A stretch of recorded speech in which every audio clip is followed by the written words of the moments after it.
Con mucho cariño a Rina Musali, maestra, así, maestra, analista internacional, especialista en asuntos latinoamericanos y otros temas más. Rina, te quiero y te admiro, bienvenida, y es un honor que las dos estemos en el Foro Internacional de la Mujer. ¿Qué tal? ¿Estuviste ayer en la conferencia del embajador de de México en Corea?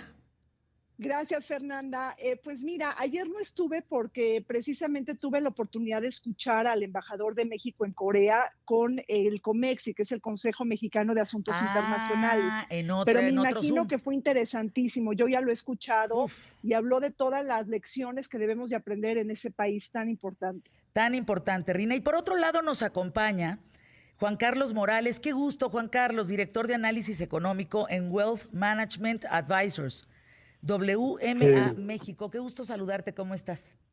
Fernanda, muchísimas gracias. Muchos saludos también a tu auditorio. Muy bien, muchísimas gracias por la invitación. Voy con Rina, Juan Carlos, si me permites un Claro. momento. A ver, entra en vigor mañana, Rina, el TEMEC. Sí, así es. Efectivamente, es una noticia muy importante para México, Fernanda. La relación México-Estados Unidos es la relación más importante de México que tenemos con el mundo. Es nuestro principal socio comercial, compartimos la frontera más grande y es la primera diáspora de mexicanos en el mundo. América del Norte, en términos de un nodo geopolítico y geoeconómico global, representa el 18% del PIB global, el primer receptor de inversión extranjera del mundo, representa el 16% de las exportaciones globales y para que tengamos un dato más tangible, comerciamos $1 millón por minuto. Acuérdate que tuvimos ese genio del salinismo de entender la relación México-Estados Unidos como una oportunidad y no como una amenaza, en idea de revirar esta concepción histórica y negativa que teníamos sobre las relaciones entre México y Estados Unidos, pues ya sabemos todo lo que pasó con el Tratado Guadalupe Hidalgo de 1848. Eh, no hay nada ni nadie que atente contra esta firma, contra esta entrada en vigor, Rina. No, desde mi punto de vista es ya un hecho, entra mañana en vigor, se ha dado un periodo extraordinario, tanto en el Senado como en la Cámara de Diputados, para armonizar 5 leyes complementarias al TEMEC. Lo que tendríamos que discutir en esta mesa, me parece, junto con Juan Carlos, cuáles son las bondades del TEMEC, cuáles son las ganancias para México, cuáles son los retos. Si esto verdaderamente, Fernanda, va a implicar un salto cuántico, porque yo no lo veo desde ese punto de vista. Para mí el TEMEC no va a ser una bolita mágica si no hacemos las tareas internas de la economía mexicana. El TEMEC puede servir como un contrapeso para temas energéticos, de medio ambiente, laborales y de inversión extranjera, pero tenemos que aprovecharlo. Tenemos que acreditar cadenas de valor para seguir generando empleos y crecimiento.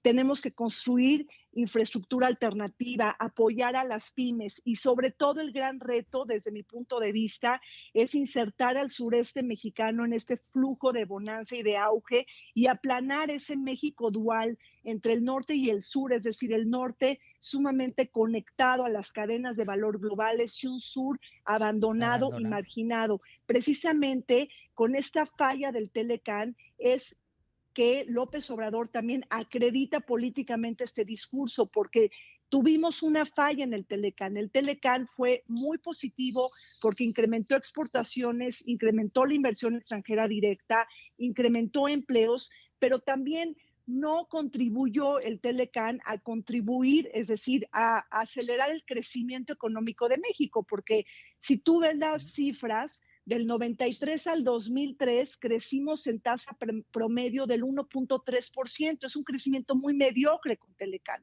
Por lo tanto, necesitamos un nuevo armazón con nuevas reglas del juego, que es lo que hace el TEMEC, para realmente empoderar el crecimiento económico. En un momento de pandemia, yo no creo que esto sea el salto cuántico tan anhelado. Es una gran noticia, pero hay que entender al TEMEC como un disparador, como un acelerador, pero la tarea sigue siendo interna para los mexicanos. ¿A qué me refiero? Que tenemos que echar a andar una serie de políticas públicas alineadas, estratégicas, entre sectores, entre actores, gobierno, iniciativa privada, a propósito de aprovechar toda su potencialidad. Y otro riesgo que yo veo en el TEMEC, para mí y desde mi punto de vista, es que puede nuevamente intoxicarse políticamente por cuestiones electorales en Estados Unidos. Imagínate, Fernanda, y lo comparto con Juan Carlos y tu auditorio, todavía no entra en vigor el TEMEC y ya hay conflictos entre Estados Unidos y Canadá por reinstalar el 10% a las importaciones de aluminio canadiense. Entonces, aunque ya está firmado, ratificado y entra en vigor mañana, Trump lo puede utilizar como piñata electoral. Trump debe de hacer todo lo posible para conseguir la reelección. Sé que en estos 4 meses puede pasar muchas cosas, pero sin los éxitos económicos que Trump debe de presumir, porque la pandemia del COVID-19 se los roba, pues puede seguir utilizando a México como piñata electoral, puede utilizar a Venezuela, a Corea del Norte, es decir, utilizar la política exterior del primer país más importante del mundo para uso personal y no para uso nacional. Y esto lo señala John Bolton en su libro sobre la habitación, lo que sucedió en la Casa Blanca, que es un tema que también ha generado debate público en Estados Unidos. Es un escándalo, sobre todo porque se confirma cómo Donald Trump utiliza la política exterior para fines personales y electorales. Le pide a China, a Xi Jinping, que compre productos agroalimentarios de Florida y de Georgia. ¿Por qué de Florida? Porque Florida, Donald Trump está abajo prácticamente 9 puntos y todos sabemos que Trump, para buscar la reelección, tiene que conseguir el voto latino. Cifras más, cifras menos, hay un 8 y 9% arriba Joe Biden sobre Trump en Florida. Y acordémonos, Fernanda, que Trump gana Florida en el 2016. Sí, con 29%, digo, en general, del voto latino, y ahora está alcanzando el 21%. Entonces, bueno, todo esto también se imbrica con la próxima visita de López Obrador a Washington. Hay muchos temas. Espérame. Hasta ahorita me quedo con lo de piñata electoral, Rina Musali. ¿Qué tal ese término buenísimo? Juan Carlos, escuchando a Rina, ¿qué tal es de buena? Es una bala, Rina, la verdad. Yo la admiro, Claro que sí, sabe muchísimo, ¿verdad? ¿Qué piensas tú, Juan Carlos? ¿Qué puedes sumar a esta conversación? Bueno, primeramente, muchas gracias, Reina. La verdad que comparto contigo los comentarios con respecto al tratado que entra en vigor de mañana, el TEMEC, donde realmente, bueno, sí vemos en la parte de nuestra consultora un tema tampoco que va a ser exponencial en este año para poder sacar a flote la economía mexicana. Yo creo que, perdón, creo que me voy a tener que volver a enlazar contigo porque ahí creo que te voy a escuchar mejor. Déjame ver si me puedo enlazar nuevamente contigo, Juan Carlos, y mientras tanto le hago otra pregunta a Rina. En vía de mejorar la comunicación con Juan Carlos Morales, Rina Musali, ¿qué pasa con un TEMEC cuando en México, cuando la expectativa del Banco Mundial es de menos 10%, menos 11%, es decir, ya dos cifras para este 2020 en México? ¿Qué significa eso para el TEMEC? Pues mira, es una buena pregunta, Fernanda. Realmente estamos viviendo en México la peor crisis económica de la historia moderna. La verdad es que son muy preocupantes las cifras que manejan los organismos internacionales, prácticamente un decrecimiento en México en el 2020 entre el 8 y el 10%, un decrecimiento también para la economía de Estados Unidos del menos 8%, sumándole un desempleo en Estados Unidos del 13% y las cifras que conocemos en México. Realmente estamos viviendo una catarsis económica, la peor crisis de los últimos 100 años. ¿Qué puede hacer el TEMEC en este sentido? Como lo comenté, es un instrumento, es un armazón muy importante que lo que nos da el TEMEC es que establece un nuevo juego de reglas claras en materia económica, comercial, laboral y ambiental. Es decir, no hará el trabajo para sacarnos de la crisis histórica, pero sí es un motor de crecimiento, es un motor muy importante para la recuperación. Enfatizo, es una muy buena noticia para México. ¿Por qué? Porque abonas a la certidumbre, abonas a la confianza de la toma de decisiones del sector público y privado de los tres países. Y la verdad es que los tratados sirven para eso, para dotar de confianza, para crear un entorno positivo de comercio y de inversión, para otorgar certeza jurídica. Entonces, sí es un armazón muy importante en estos momentos de pandemia sanitaria, es un instrumento para la recuperación de México y sobre todo lo que es muy importante del TEMEC, y digo, seguramente Juan Carlos lo comentará, la parte de la economía. Sí, nosotros entendemos al TEMEC como una cuestión económica y de comercio, pero hay que ir más allá. Tenemos que entender al TEMEC como un nodo geopolítico global. Y esto los mexicanos no lo entendemos porque no nos metemos adentro de los juegos de la política internacional. No nada más es comercio, inversión o medio ambiente o temas laborales, es geopolítica, es decir, pertenecemos a América del Norte dentro de la configuración de los bloques regionales y del reparto internacional. Inclusive, Fernanda, tenemos una cláusula antichina que se nos está olvidando dentro del TEMEC, No, artículo 23. Es fíjate que te iba decir, a preguntar, es increíble, Rina. Te iba a preguntar en este momento, ¿hay racismo en el Temec? pero a ver, ¿en qué sentido? O sea, En el que estás racismo diciendo, hay una cláusula relacionado contra con lo China. de George Floyd en Estados Unidos o en qué sentido me lo preguntas? Déjame ir una pausa y vuelvo con ese. ¿Hay racismo en el Temec? Te lo pregunto en el sentido, si hay una cuestión geopolítica, no solo económica, no Ah, solo de trato correcto. comercial, con lo que se está viviendo hoy en día justamente en América del Norte y México, pues ahora sí que jalándolo de lazo, ¿no? En este tema, ¿hay racismo en el TEMEC? ¿Hay cosas que se quedan fuera? ¿Hay países que se quedan fuera? ¿Qué hay de eso, no? Contigo vuelvo. En unos minutos, Rina Musali empezará la sesión extraordinaria de la Cámara de Diputados prevista a las 12 horas. Información que me manda en este momento Raúl Beiruti. De conformidad a- a- para aprobar en esta convocatoria uno de los temas, la discusión y aprobación de las siguientes minutas para la armonización legislativa derivada de la entrada en vigor del TEMEC. ¿Qué quiere decir eso, Rina?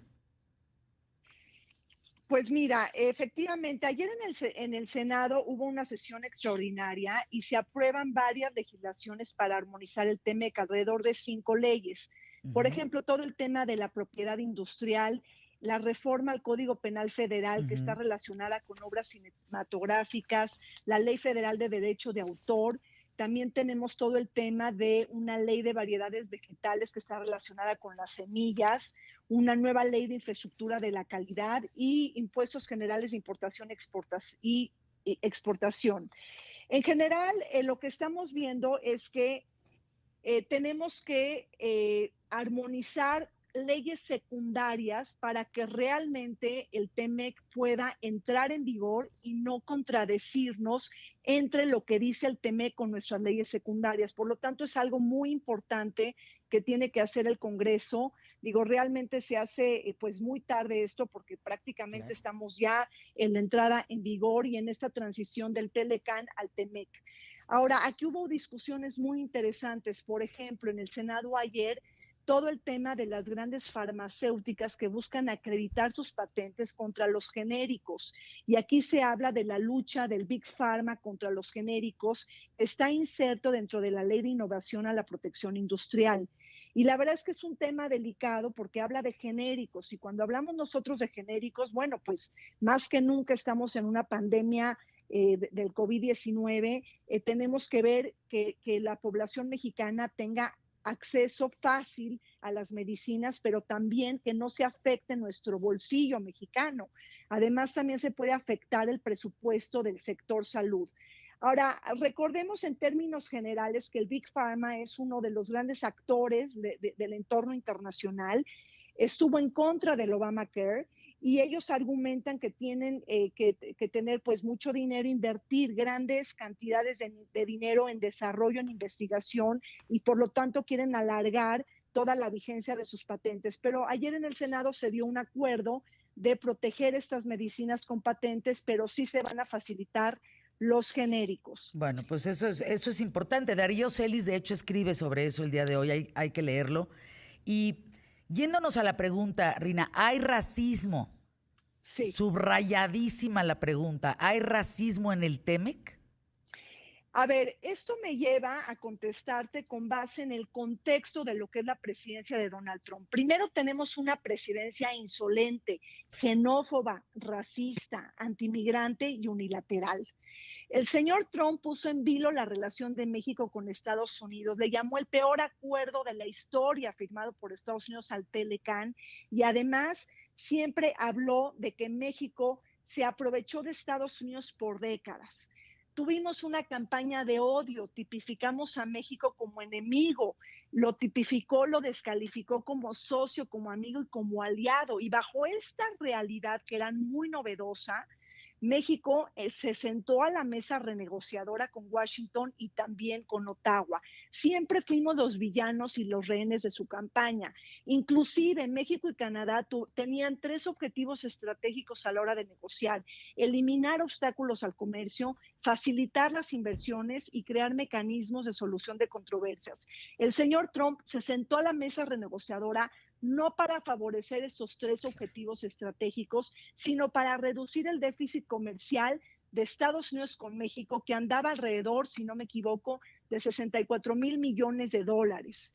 En plenas negociaciones nos pone aranceles al jitomate, al acero, al aluminio, nos habla del léxico de comercio justo, de una nota proteccionista, nativista.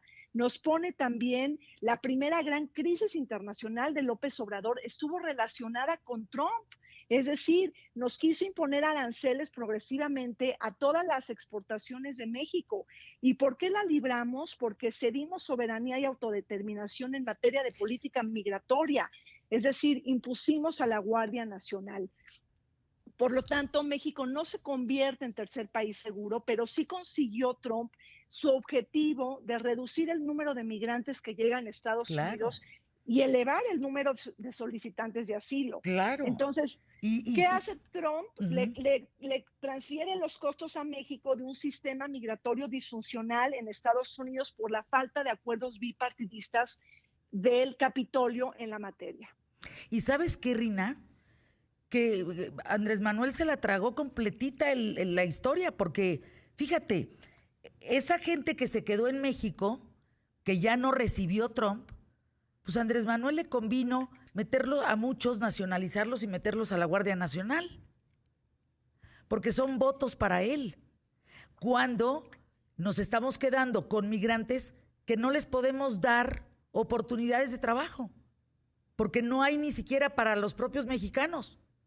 No tienen papeles, no tienen nada, no hay nada, no tienen nada, pues. Entonces, ¿cómo ahora nos Claro. responsabilizamos también de eso? Fíjate nada más qué problemón. Y fíjate, Fernanda, que es bien interesante contextualizar lo que estás señalando en el momento electoral de Estados Unidos y en la visita de nuestro presidente el fin de semana a Washington, porque la verdad es que una victoria de Joe Biden, por supuesto, sería peligrosa para el proyecto político concentrador de Andrés Manuel López Obrador, pero sería beneficioso para los ciudadanos mexicanos y para el interés nacional. ¿A qué me refiero? La verdad es que los demócratas se van a meter en temas fuertes en México, en temas de democracia, de derechos humanos, del combate a la corrupción, derechos laborales. Con el TEMEC no tenemos un acuerdo complementario en materia laboral, tenemos un capítulo dentro del TEMEC como integral. Además, hablando de la migración que tú señalas, los demócratas no quieren separar a familias en las fronteras y van a flexibilizar sus políticas migratorias, es decir, le puede convenir a México la parte de la migración y además van a buscar un comercio justo, pero no proteccionista. Y entonces, pues sí cambia toda la situación. Ahora, realmente es muy interesante porque Biden está muy preocupado por el desencanto de la democracia mundial y por el auge autoritario. Lo dijo en un artículo de Foreign Affairs que su tarea en política exterior va a ser renovar la democracia y promete realizar una cumbre mundial de democracias, algo que no habíamos visto, Fernanda, a nivel de política internacional.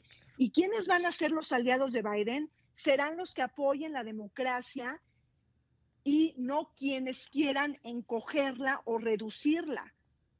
Entonces yo creo que va a ser muy importante porque él quiere combatir a países donde la democracia se está resbalando.